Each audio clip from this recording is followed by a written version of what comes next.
Magandang araw mga kaibigan.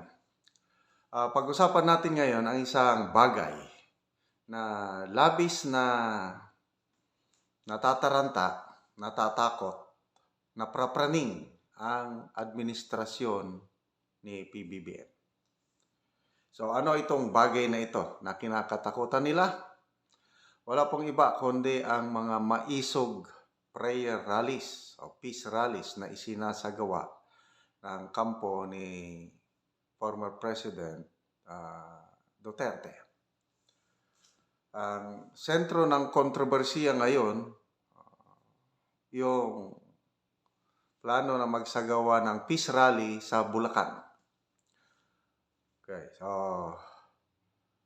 simula pa noong Pebrero, ang mga organizers sa Bulacan nag-apply na ng permit.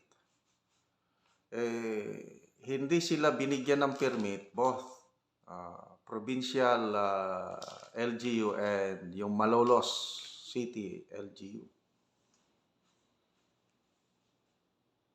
So bakit hindi bigyan ng permit? Peaceful assembly man yun. Yun na. Takot sila na magkaroon ng peace rally sa Bulacan. So ang ginawa ng mga organizers, naghanap ng private venue. Kasi ang batas natin, pag private venue yung gagamitin mo para sa isang assembly, peaceful assembly, hindi na kailangan ng permit sa LGU. Kailangan mo lang mag-coordinate sa LGU, sa kapulisan, gano'n. So ginawa na rin yun. So yung una, meron, parang industrial park, pumayag.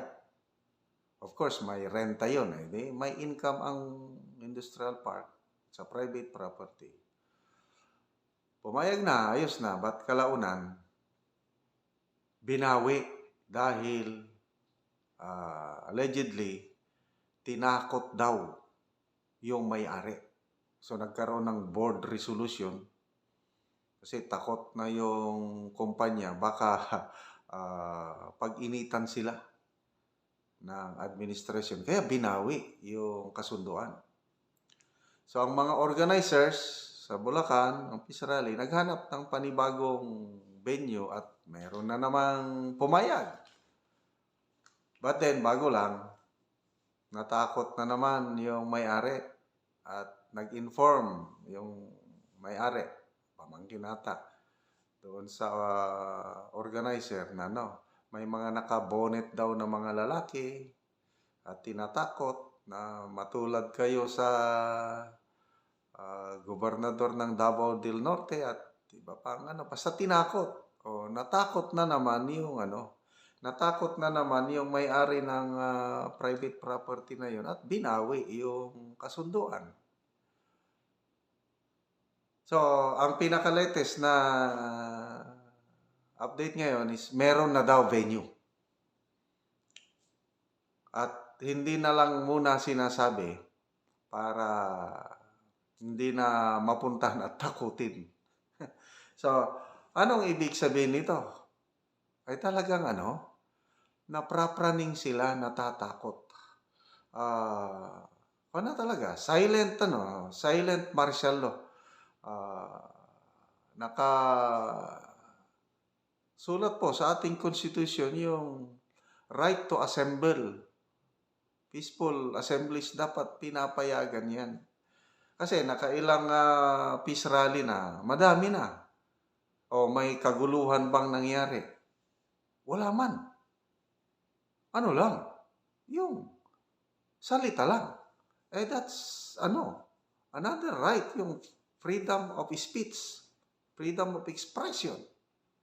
Magsasalita. Takot sila sa pagbubulgar. Magsalita ulit si PRRD. Magsalita si Attorney Vic, Attorney Chong, Attorney Ro, kung sino yung mga speakers nagsasalita. Ayaw nila yun. Bakit? Natatamaan sila. So ano ang pangunahing objective? Bakit nagkakaroon ng peace rallies. Isa man lang ang tinututulan yan eh. Yung charter change. Kaya nga, defend the flag, defend the Constitution, yun ang tema. Kasi nakikita ng mga organizers ng Maisog Rally, may kakaibang plano ang administrasyong ito na lapastanganin ang ating konstitusyon. Babaguhin nila, okay lang sana kung babaguhin for the good ng nakakarami. Kailang hindi.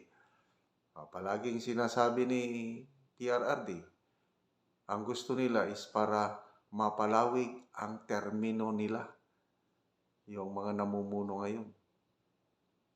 Kunuhay, economic amendments, ang pasimula, kailan wala na, lumabas na yung tunay na motibo kasi si Mr. Larry Gadon nagsubmit na ng proposal na magkakaroon ng political amendments. Ma-extend ang termino ng mga local officials from 3 maging 6 years at magre-re-elect pa kaya maging 12 years ang panunungkulan. O di happy ang mga politiko niyan. Ang tao, happy ba sa mga ganong charter change na prina-priority ng gobyernong ito? Wala. Dalawang survey. Una, yung Pulse Asia. 88% sa mga respondents nagsabi they are not in favor of any form of charter change. Now and the future. Political man or economic revisions, ayaw nila. Yun ang Pulse Asia. Ito naman latest sa Okta Research. Ang tinanong naman yung urgent priority concern ng mga Pilipino. Anong lumabas doon? Charter change. Ilang percent ang nagsabi na yun ang kanilang urgent priority concern? Only 1% ang nagsabi na kailangang asikasuhin yan. Gagawin nyo na yan dahil yan ang gusto namin. 1% doon sa Okta Research. Anong lumabas na urgent national concern sa research ng Okta? Inflation. Yung paano mapababa ang presyo ng mga bilihin. Food sufficiency, paano para hindi magka-shortage ng rice, gulay, karne at iba pa. And then jobs. Trabaho, kailangan namin trabaho, mag-create kayo ng trabaho. Yun ang yun ang concern ng mga Pilipino. Iba naman ang inaasikaso ng administrasyong ito. Kaya, nagkakaroon ng peace rally para lang magising ang taong bayan sa katotohanan na iba ang ginagawa ng administrasyong ito. Yun man lang. Wala namang nangyayaring kaguluhan. Bakit ayaw nilang magbigay ng permit? Isa lang yan. Takot sila. Natataranta na prapraning. So, marami pang gagawing peace rally. Kasi yun ang plano. In major cities ng country, iikot yung so Bulacan. Nakikita ko ang susunod yan, Pampanga. So, wala tayong problema sa Pampanga. Bakit? Nandyan si PGMA. Baluarte niya yan. Sigurado. Kailan siguro medyo later on na lang yan. Inuuna nila ang mga iba pang cities na So, kaabang-abang. I don't know, pakikomen na lang. Ano ba yung date? I think pati date, hindi ata sinabi.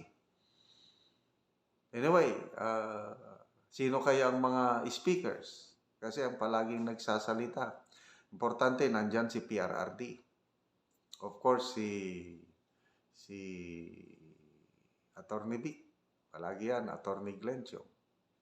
So, sana may mga mga added speakers para naman may bagong may bagong putahe na ating matitikman o maririnig ang kanilang mga saloobin tungkol sa paano depensahan ang ating flag, ang ating konstitusyon, ang ating kalayaan. Kasi sa ginagawa ngayon, silent martial law. But then, yung kanta nga, ibon mang may layang lumipad, kulungin mo at umiiyak. Bayan pa kayang sakdal dilag, ang dimag na sang makaalpas. Pilipinas kung minumutya, pugad ng luha ko't dalita, aking adhika, makita kang sakdalaya. Mabuhay ang Pilipinas!